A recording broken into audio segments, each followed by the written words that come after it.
va être bon. C'est l'heure du bilan, bébé. C'est l'heure du bilan du premier week-end en VIP pour les Late Goals. Je vous avais fait la vidéo mercredi dernier. Vous étiez tous comme des fous, croyants, non croyants, sceptiques, non sceptiques. Je me suis dit vous faire un petit bilan du week-end dans ce lundi 18 octobre s'imposer. C'est parti.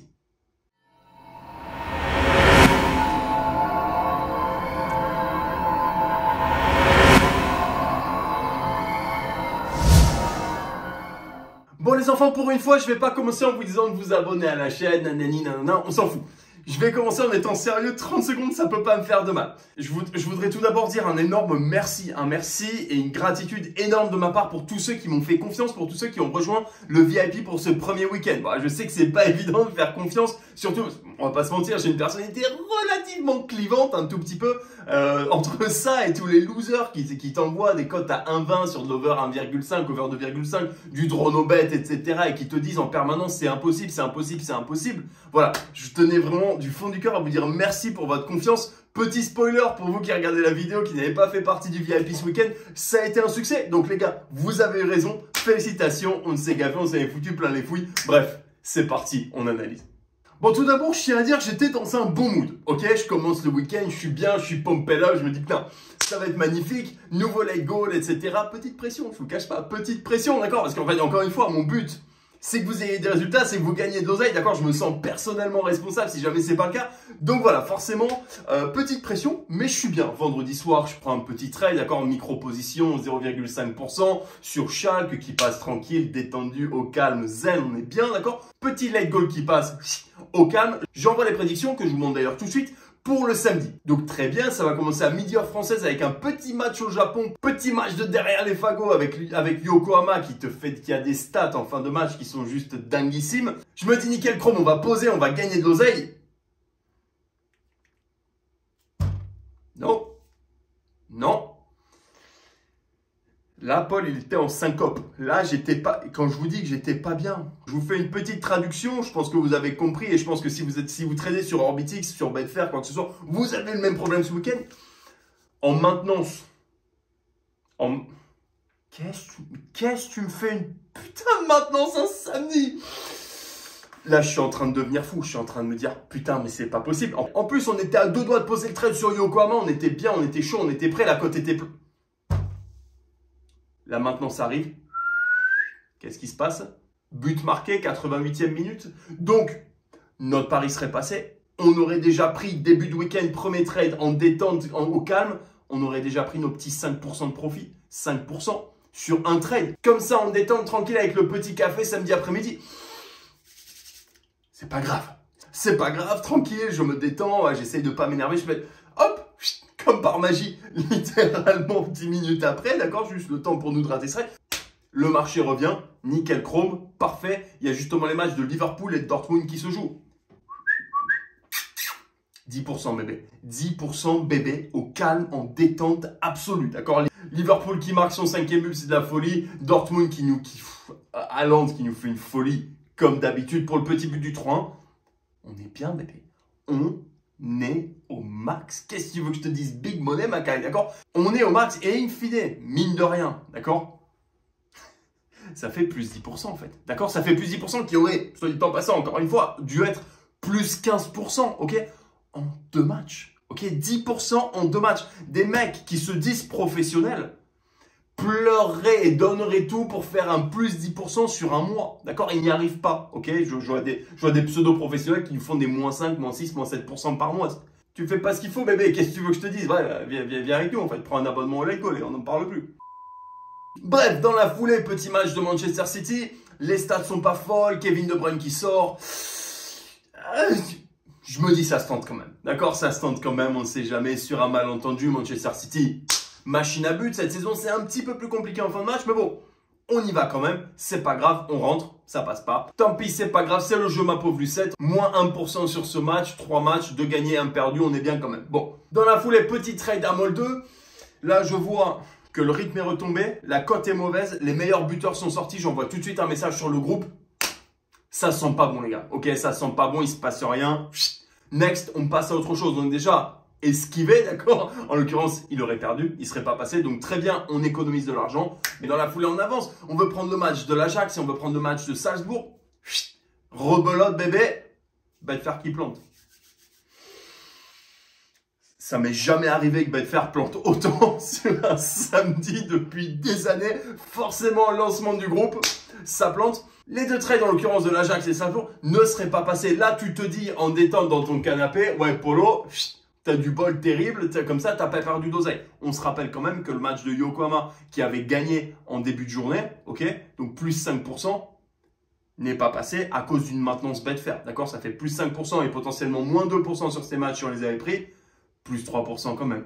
Ok. Bref, on termine la journée. On termine la journée avec tous ces bugs, ces trucs, ces conneries, ces machins à plus 9% qui aurait dû, quand même, faut pas se mentir, qui aurait dû être plus 12%. Ok. Voilà, je dis ça, je dis rien. On est max. Ok. On est super bien. Ambitieux pour la journée du lendemain, on est au taquet. Bref, on enchaîne avec la journée du dimanche et malheureusement, les amis, malheureusement, j'ai pas grand chose à vous montrer, d'accord? On est passé à côté de deux trades littéralement pour 30 secondes parce que la cote n'était pas encore arrivée, on était prêt, on était placé, on était prêt à envoyer du lourd, à envoyer le PEL, à se gaver encore et toujours, hein, on va pas se mentir, encore et toujours, sur les matchs de l'Atalanta et sur les matchs de Bodo, d'accord? Je vous affiche les screenshots pour que vous voyez un petit peu le timing des buts. En l'occurrence, l'Atalanta, on était vraiment pour le coup, à 20 secondes. Ok, à 20 secondes près, ce serait passé. Du coup, qu'est-ce que j'envoie aux élèves? Je fais, écoutez, là, le but vient d'arriver. Laissez tomber, next. On oublie. Match de Bodo, exactement pareil. Je crois que c'était joué à peu près 1 minute. Ça sent pas bon, les gars. On laisse de côté, d'accord? Pour ces deux trades, en l'occurrence, heureusement que j'ai dit de laisser de côté.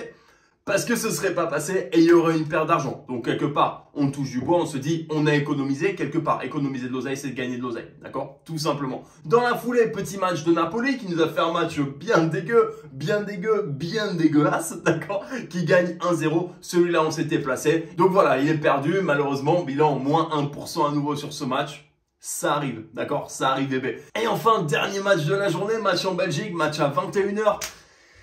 Qu'est-ce qui me prend de faire confiance à des Belges en fait? Qu'est-ce qui me prend? C'est de ma faute. C'est de ma faute les gars et j'en suis désolé du fond du cœur. On n'a pas perdu d'oseille dessus parce qu'encore une fois j'ai dit de pas se placer parce que c'est casse-gueule, il y avait 2-0. Je vous montre d'ailleurs le screenshot de ce que j'ai envoyé aux élèves sur le groupe.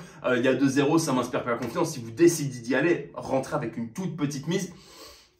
Perso c'est niet, d'accord? Perso c'est niet à 300%. Bref les amis, trêve de blabla les enfants. Bilan du week-end, plus 8% qui aurait dû être plus 11% avec les bugs de la journée de samedi, d'accord? En cumulé, ce week-end-là m'aurait fait sur un autre week-end sans bug, plus 11% quoi qu'il arrive, d'accord? Tout simplement, tout simplement. Il faut que vous sachiez une chose. Avec cette stratégie qui est absolument magnifique, c'est extrêmement rare de terminer un week-end à moins de 10%. Et ça, c'est juste magnifique en fait. C'est juste magnifique. Qui va pouvoir te dire que tu vas faire plus 10%? Je parle en ayant 1% de mise à chaque fois. 1% de mise à chaque fois, pouvoir faire 8, 10, 15, 20% par week-end en fait. Parce que c'est ça, d'accord? Là en l'occurrence, on fait 8% à cause des bugs Betfair. Mais même si on faisait que 8% ce week-end, ça fait 32% à la fin du mois, d'accord? Sur 4 week-ends. C'est absolument énorme, ok? C'est absolument énorme les amis. Bref, maintenant je peux te dire une chose derrière ton écran. Facile, en vrai, j'ai qu'à attendre tranquillement. Bam, je pose ma mise et je suis tranquille, c'est gagné, c'est serein. Il y a quand même pas mal de matchs qui auraient dû passer, qui ne sont pas passés, d'accord? Et que j'ai pas mis personnellement dans les prédictions parce qu'il y a eu une autre analyse derrière, d'accord? Le match de Chelsea, le match de Leipzig, le match du Milan AC, d'accord? C'est des équipes qui ont tendance à surperformer en fin de match. C'est pas passé, d'accord? Il faut une analyse archi carrée. Donc en fait, tu as 3 solutions. La première solution, tu le fais de ton côté.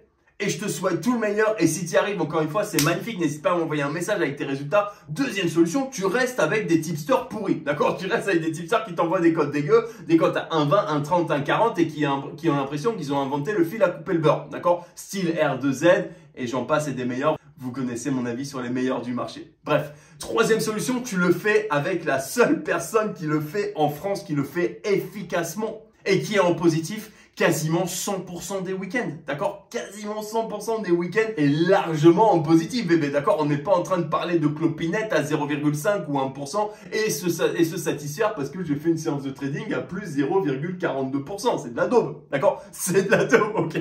Bref, j'ai essayé de garder cette vidéo relativement courte. Petit bilan du week-end, plus 8% qui aurait dû être, vous avez compris, plus 11%. Voilà, encore une fois, merci à tous ceux qui nous ont rejoints. C'est juste énorme. Voilà, n'hésitez pas à laisser un petit message dans les commentaires pour dire si vous avez bien suivi ce que je vous ai dit de faire, si vous n'avez pas suivi, qu'est-ce qui s'est passé, etc. Voilà, encore une fois, félicitations à vous, c'est magnifique, c'est comme ça qu'on fait de l'oseille. Et voilà les amis, on arrive déjà au bout de cette vidéo. J'espère que ça vous a plu, j'espère que vous avez passé un bon moment. J'espère que ça vous donne envie en fait d'aborder cette technique. J'espère que ça vous donne envie tout simplement d'une chose, c'est d'avoir un avantage sur les marchés, d'avoir enfin une stratégie qui fonctionne, qui vous fait gagner de l'oseille et d'oublier toutes ces petites cotes pourries et dégueulasses qui sur le long terme ne payent pas parce qu'on n'est pas des robots en fait, d'accord? On peut dire tout ce qu'on veut, oui, 90% de réussite si on avait pris 100%, mais personne prend 100% en fait. Personne ne prend 100% des paris, ok? Personne. Donc, in fine, tu te retrouves le bec dans l'eau, bébé, parce que malheureusement, c'est un peu comme la tartine qui retombe toujours du mauvais côté. Bah ouais, tu vas prendre le trade perdant par rapport au trade gagnant. Et bah ouais, tout simplement. Bref les amis, je vous ai laissé tous les liens dans la description. Si vous avez la moindre question, laissez un petit commentaire, envoyez-moi un mail. Je suis toujours disponible, ne vous inquiétez pas, il y aura une petite vidéo qui sort vendredi comme d'habitude. La base, un classico. Bref les amis, c'est là-dessus que je vous laisse comme d'habitude. Faites attention à votre position, bon trading, faites de l'oseille.